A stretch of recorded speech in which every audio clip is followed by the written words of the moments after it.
Not all beauty is safe.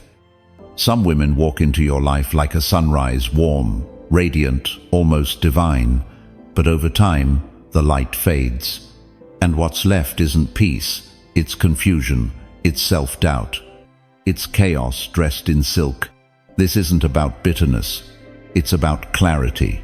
Because as men, especially Stoic men, we're not called to hate, we're called to see.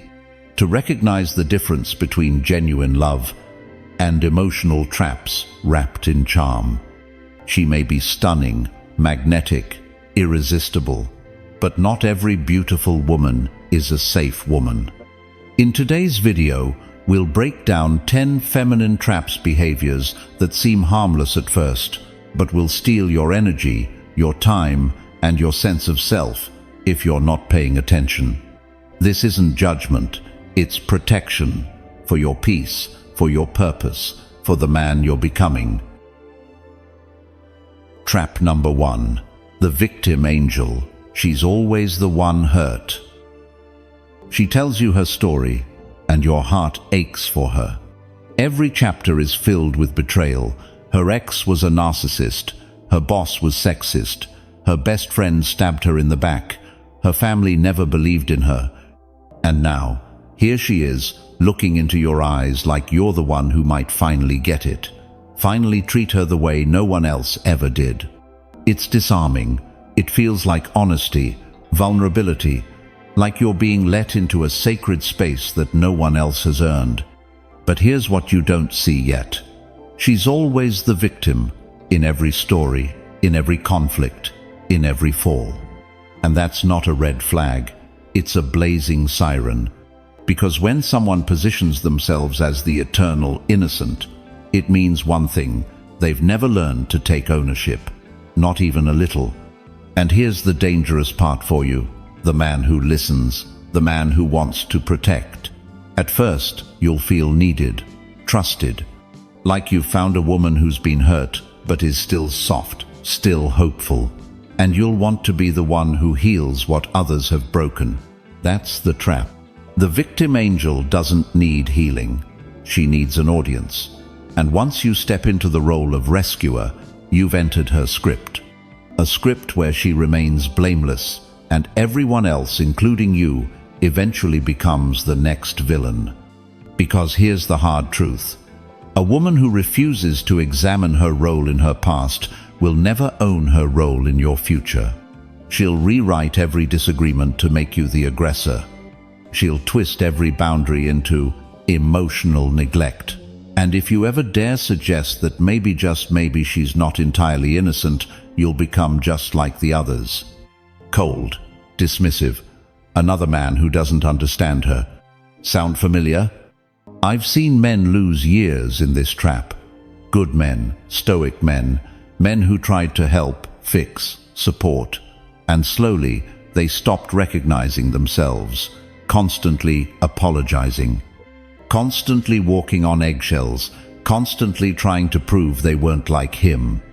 And that's the irony. The more you try to not be the villain, the more trapped you become in her narrative.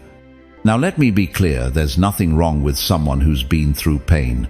We've all been hurt, we've all had our chapters, but the difference lies in how we carry those wounds. Some people carry scars as reminders, others carry them as weapons. The victim angel weaponizes her wounds. She uses them to manipulate, to guilt, to control. Not always intentionally, but the impact is the same. Your emotional energy becomes her fuel. So what does Stoicism teach us here?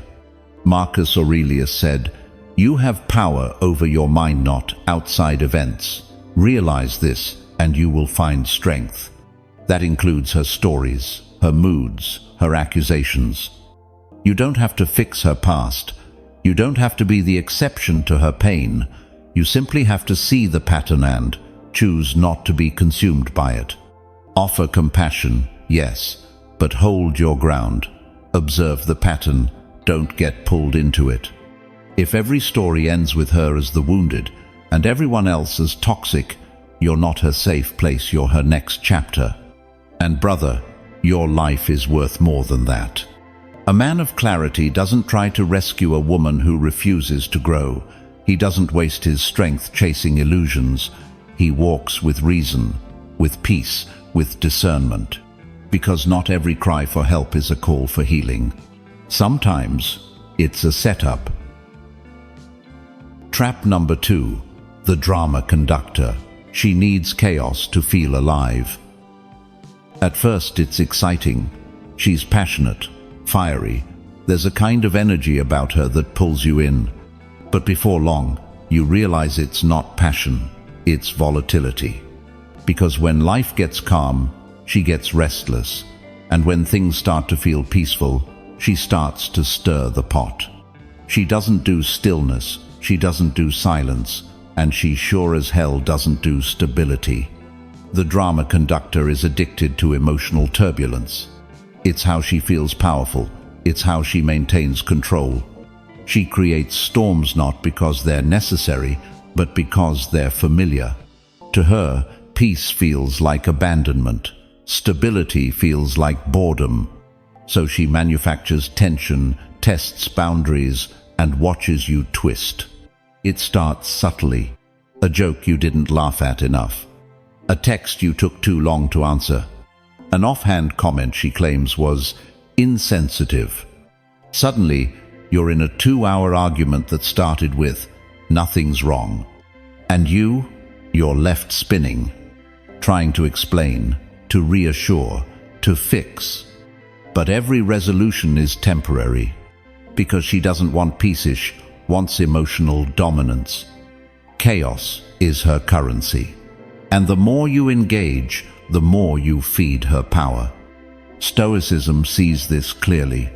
Seneca said, "An angry man opens his mouth and shuts his eyes." But in this case, it's not just about anger, it's about impulse, about emotional intoxication. She doesn't seek truth, she seeks stimulation.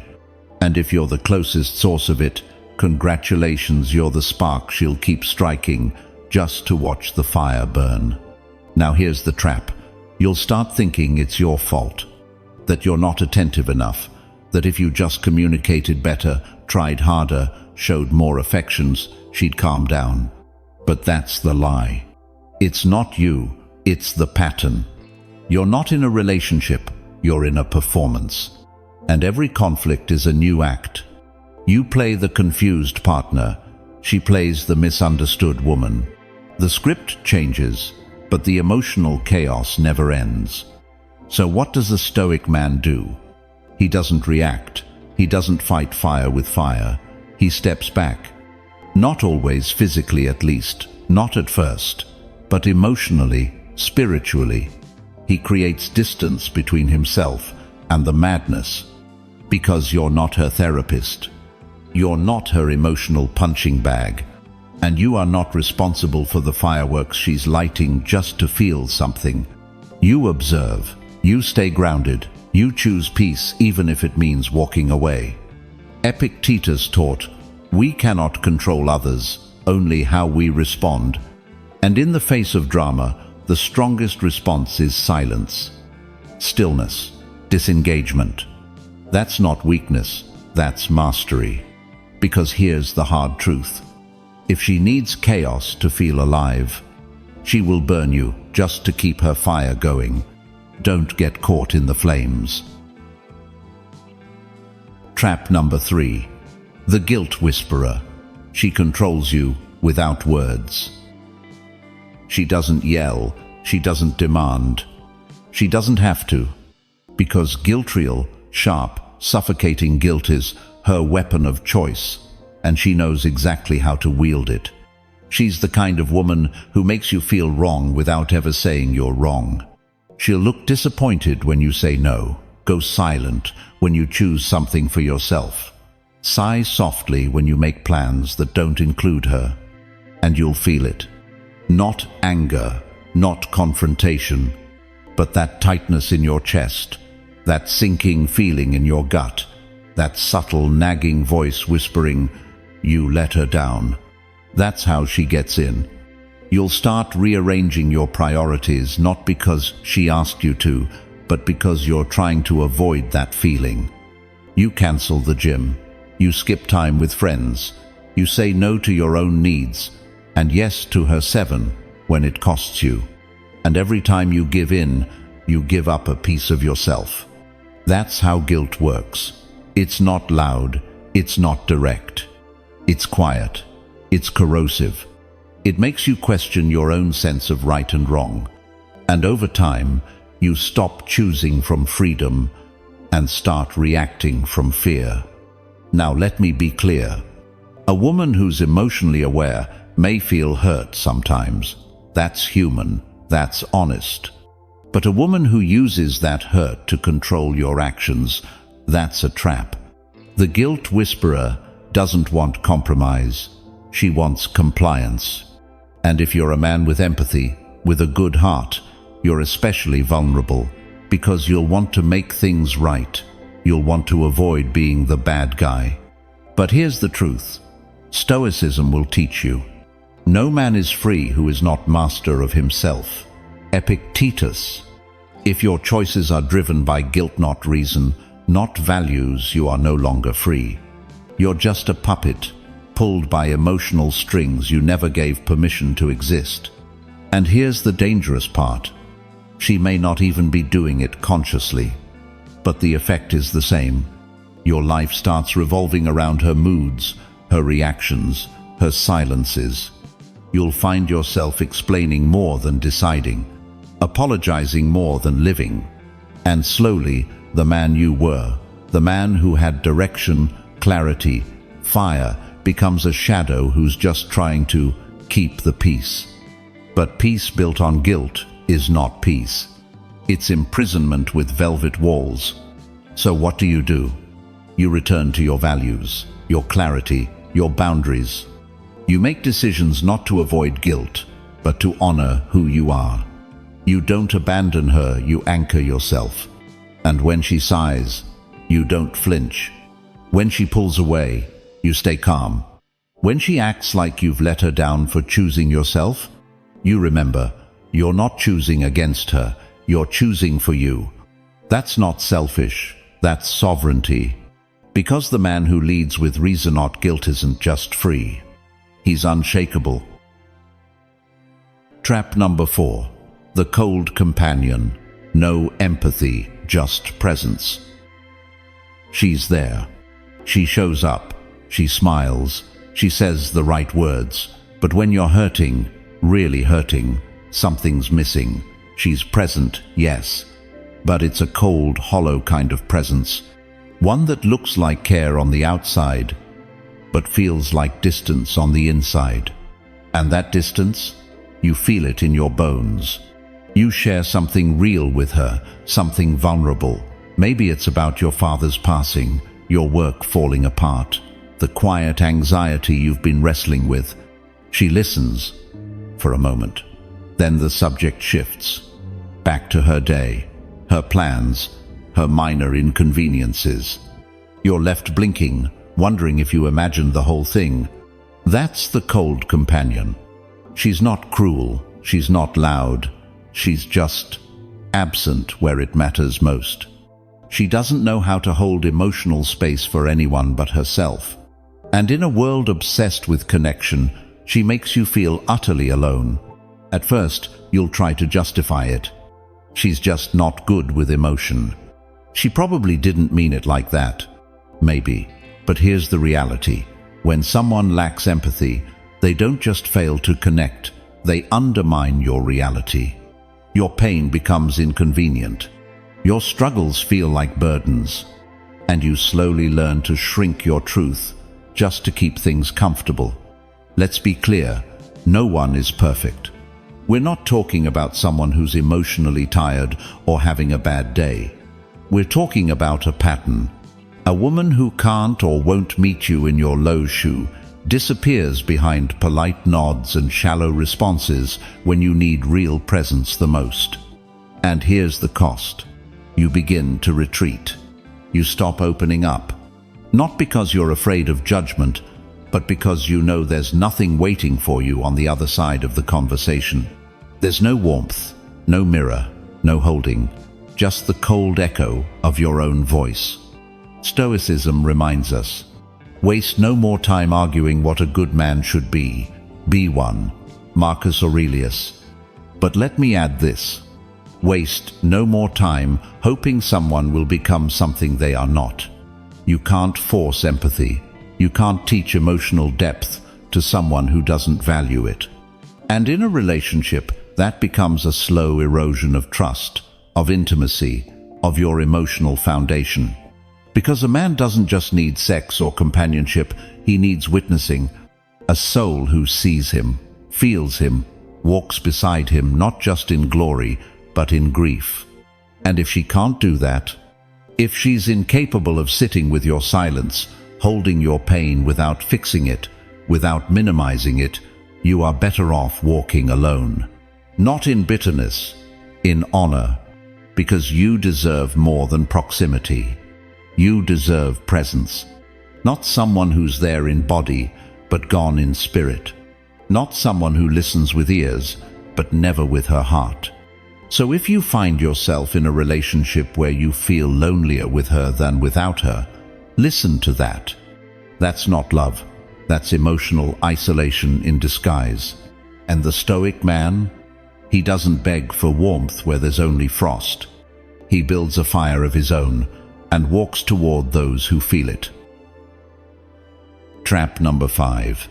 The mask of perfection. Always right, never wrong. She's articulate, confident, composed. She tells stories well, makes her points clearly. At first, you're impressed, drawn to her intelligence, her strength, her certainty. But then comes the first disagreement. You try to explain how something made you feel. Or maybe you present a different opinion, a different perspective. And suddenly, the air changes. Her voice sharpens, her eyes narrow. And just like that, you're no longer in a conversation. You're in a courtroom, and she's the prosecution. That's when you meet the mask of perfection. The woman who simply cannot be wrong, not in the small things, not in the big things, not ever. You can show her facts, logic, proof. It doesn't matter. She'll twist the conversation, reframe the context. Suddenly, it's not about the original issue anymore. It's about your tone, your timing, your character. You're not discussing, you're defending. And slowly, you stop bringing things up at all. Because it's easier to stay silent than to be made the villain every time you speak. Let me be clear, this is not just about pride. It's deeper than that. It's about fragility disguised as strength. Because for her, being wrong doesn't feel like a mistake, it feels like an attack, a threat, a loss of control. So she clings to the illusion of perfection.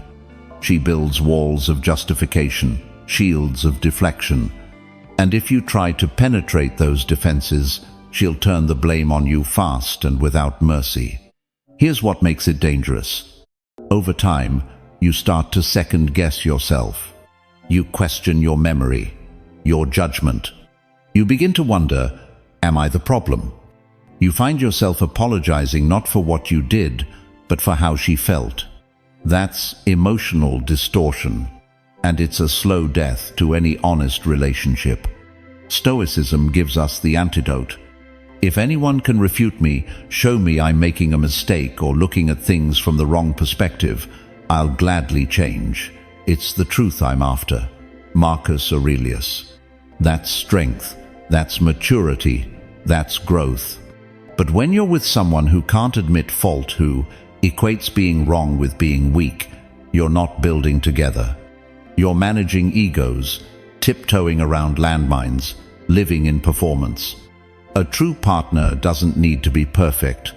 She needs to be real. Vulnerable enough to say, "You're right, I missed that." Brave enough to admit, "That was on me." And wise enough to know that growth comes through humility, not denial. So if you're with a woman who wears the mask of perfection, who defends every mistake, deflects every critique, and destroys every disagreement, know this: You will never build truth with someone who's at war with it. And the Stoic man? He doesn't waste his soul trying to prove reality to someone who's addicted to illusion. He steps back. He honors truth. And if needed, he walks away. Not out of ego, but out of clarity. Because a relationship where one person must always be right is a relationship where both will eventually be wrong. Trap number 6. The Queen of Image, obsessed with superficial things. She looks flawless. Hair done, nails perfect, every photo curated like it's an ad campaign. Her world seems polished, elevated, and effortless. But beneath the surface lies a hunger, a deep, relentless craving, not for connection, not for truth, but for validation. She is the Queen of Image. And her throne? Likes, status, appearances. She doesn't just want to be loved. She wants to be seen being loved, admired, envied. And if you're the man by her side, you'd better fit the frame. At first, you won't even notice. She compliments your style, your ambition, your watch. She encourages you to level up, present better, speak smoother. You think she's helping you grow. But slowly, your value in her eyes starts to depend on what you project, not who you truly are. She'll praise you when you're making money. She'll post you when you match her image. She'll want you when others want you too. And when you hit a low point, when life gets messy, when things fall apart, that admiration turns to silence, or worse, distance. Because in her world, depth is optional, but optics, non-negotiable. Let's be honest, there's nothing wrong with appreciating nice things, but the trap here isn't luxury. It's identity built on illusion. It's defining happiness by handbags, self-worth by followers, and love by how good it looks on a screen. You become a character in her brand, a prop in her self-promotion. And over time, you start performing, not living. Wearing masks, suppressing struggle, working harder not because it fulfills you, but because you're afraid of no longer fitting the part. That's when you begin to feel it. The quiet exhaustion of living for someone else's fantasy. Stoic philosophy cuts through this with brutal clarity. Wealth consists not in having great possessions, but in having few wants. Epictetus. But the Queen of Image, she wants more, always more. A bigger ring, a nicer car, a better vacation than the woman she secretly resents. And no matter how much you give, it's never enough. Because she's not chasing contentment, she's chasing comparison. And comparison has no finish line. Here's what that means for you. You'll go broke trying to buy peace. You'll burn out trying to earn worth. And you'll lose yourself trying to impress someone who can't even sit still with silence. So what's the Stoic path here? Return to substance. Live from character, not costume. Be loved for your soul, not your salary. And walk away from anyone who only sees your worth through the lens of appearance. Because true peace isn't loud. It doesn't sparkle. It doesn't need to be seen to be real. It lives in quiet dinners, honest conversations, laughter that doesn't make it to Instagram. So, if you're with a woman obsessed with how things look, don't try to fix her. Don't try to compete. Just remember, a life of depth will always feel small to someone who only lives on the surface. Let her have the show. You build the kingdom. Trap number 7. The time thief. She wastes your most precious asset. She doesn't raise her voice. She doesn't criticize. She just doesn't show up. Or she shows up late, cancels last minute, forgets the plans you rearranged your entire day to make. At first, it seems innocent. Something came up. She's just busy. We'll reschedule. You convince yourself she means well, that she's just overwhelmed. But then it happens again, and again, and again, until one day you're sitting alone at a restaurant for the third time in a month, watching your drink sweat in silence, wondering why it suddenly feels like you're the only one trying. That's the time thief. She won't yell, she won't fight, she doesn't have to, because what she's stealing isn't your money, your confidence, or your pride. She's stealing your time. And time, my friend, is the one thing you never get back. She'll keep you waiting physically, mentally, emotionally. You'll start hesitating to make plans with friends just in case she decides she's available. You'll cancel commitments because she might want to see you. You'll stay on hold for someone who never asked you to wait but keeps you in limbo anyway. And you won't even realize it at first, because she'll flash a smile, say just enough sweet words to reset the clock, and like a fool in love with potential, you'll hit replay. But Stoicism teaches us to see clearly. It is not that we have a short time to live, but that we waste much of it. Seneca. And there is no greater waste than giving your limited days to someone who doesn't value them. Because here's the truth. When a woman truly values you, she values your time. She shows up not just for dates, but for conversations, for consistency, for you. The time thief doesn't do that. She drains your schedule, your patience, your mental clarity, until eventually you begin to live around her, not with her. That's when you know she's not part of your life, she's consuming it. And you start shrinking, not because you're weak, but because you're tired of waiting, of guessing, of rearranging your life for someone who treats your time like a backup plan. So what does a Stoic man do? He doesn't beg, he doesn't chase. He recalibrates, he reclaims, he remembers his worth. Because every hour you waste waiting on the wrong woman is an hour stolen from your mission, your peace, your growth. And no amount of beauty, charm, or maybe next time is worth that cost. So if she's always late, always vague, always somewhere else when you need her, don't argue. Just leave, quietly, with dignity. Because a man who respects his time doesn't need to explain why he refuses to let it be wasted. He simply walks and never looks back. Trap number 8. The emotional shape shifter. You never know who you'll get. She's warm in the morning, cold by afternoon, distant at dinner, explosively affectionate by midnight. She changes like the wind, and you never know who's going to show up. Sometimes she's the dream, soft, radiant, laughing at your jokes, holding your hand like you're the only man on earth. Other times she's guarded, moody, sarcastic, pulling away without explanation, staring out the window like you just ruined her life. And here's the thing. You didn't do anything. But somehow you're always walking on emotional eggshells, trying to avoid stepping on a landmine you can't even see. This is the emotional shapeshifter. And she will wear you down. Not with malice, not with cruelty, but with emotional unpredictability so subtle, so frequent, it starts to feel normal.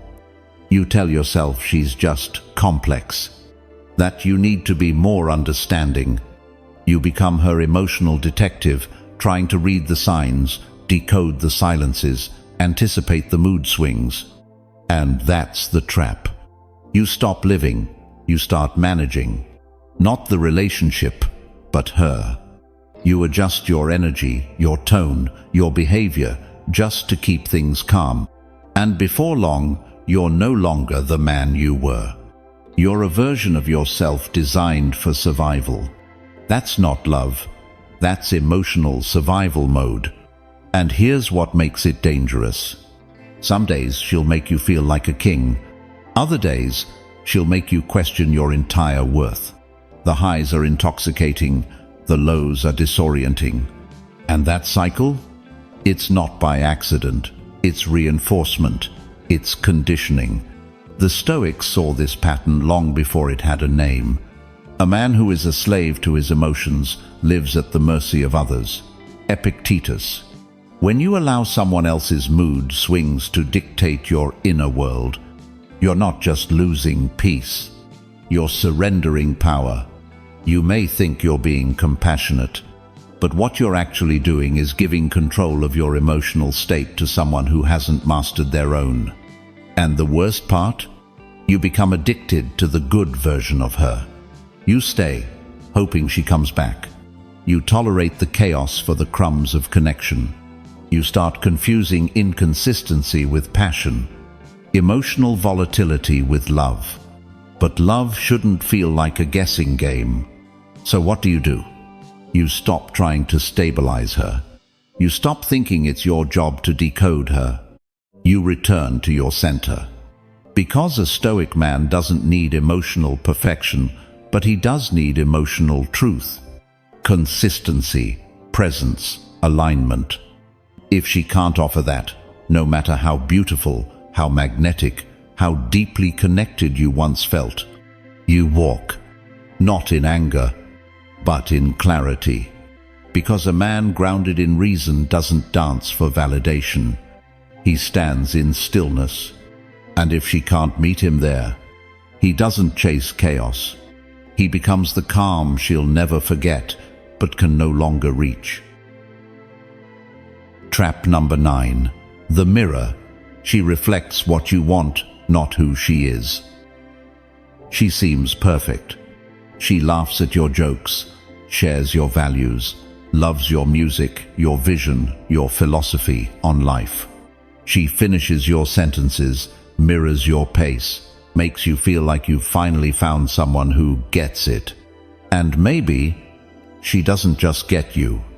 She reflects you, your energy, your beliefs, your language. She's the dream because she's shaped herself to match your dream. But then, something shifts. The deeper you go, the more things don't quite add up. You start to notice she doesn't really have a strong opinion of her own. She avoids real vulnerability, changes her tone depending on who's around. One day she's spiritual, the next she's all about ambition. One moment she wants simplicity, the next she craves spotlight. And suddenly you realize you weren't falling for her. You were falling for your reflected back at you. That's the mirror. She's not malicious. She's adaptive. But make no mistake, adaptation without authenticity is deception. She becomes whatever you want to see. Because being seen is more important to her than being known. Because standing in her own identity, that's terrifying.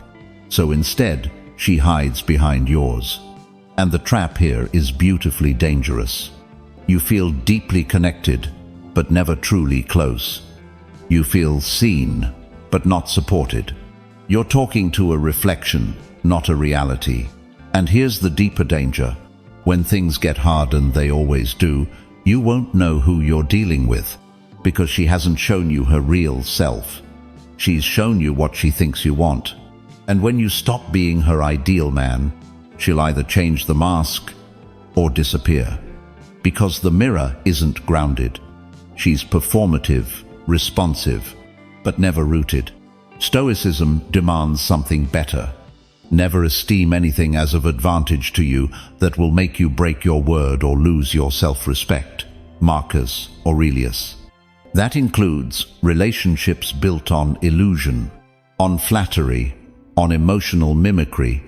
Because the man who seeks truth doesn't just want agreement. He wants depth, authenticity, challenge, contrast, growth.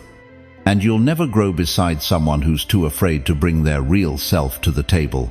So what do? You slow down, you look past the chemistry, you ask hard questions, and pay attention to how she answers when she's not trying to impress you. Does she stand in her own story? Does she disagree with grace? Does she disappear when the spotlight fades? Because here's the truth. You don't need a mirror. You need a partner. Someone who complements your strength, not copies it. Someone who brings her truth, not her performance, someone who can hold her ground even when it doesn't match yours. The mirror feels good for a while, but eventually you'll crave reality. And when that moment comes, if she can't meet you there, you walk away, not because she's evil, not because she fooled you, but because you've outgrown the reflection and you're ready for the real. Trap number 10. The ego feeder. She loves your success until it outshines her. At first, she celebrates you, your ambition, your discipline, your fire. She calls you different, driven, inspiring, and you feel like you've finally found someone who supports your growth, not just tolerates it. But then, something changes. The compliments slow down. The subtle jabs begin. She rolls her eyes when you talk about your goals. She questions your priorities when you put in extra hours. And suddenly, the success she once admired feels like a threat. That's the ego feeder. She loves your research, long as she feels elevated by it. As long as it fits her narrative. As long as she still feels like the center of gravity. But when your light starts shining too bright, when your mission demands more focus, more solitude, more you, she starts to dim it. Not with confrontation, but with subtle sabotage. Why are you always so busy? Are you sure that's what you want? I miss the old you. Here's the truth. She doesn't miss the old you. She misses being more important than your purpose. And that, my brother, is the line. Because the ego feeder doesn't want to grow with you. She wants to stand beside your success as long as it makes her feel bigger, better, more admired. But when your discipline exposes her complacency, when your strength reminds her of her own insecurity, when your vision moves faster than she's ready to walk, she'll resent the very man she once praised. Stoicism prepares you for this. Don't explain your philosophy, embody it. Epictetus. You don't argue, you don't shrink. You don't make yourself smaller to protect someone else's ego. You stay on path. You stay focused. You stay true. Because the right woman of character and depth, won't compete with your growth. She'll support it. She'll challenge it. She'll rise with it. But the ego feeder, she wants the illusion of power, not the work that earns it. She loves the way your fire makes her feel, until that fire grows too wild, too free for her to control. And when that happens, you have a choice. Dull your edge, or sharpen your boundaries.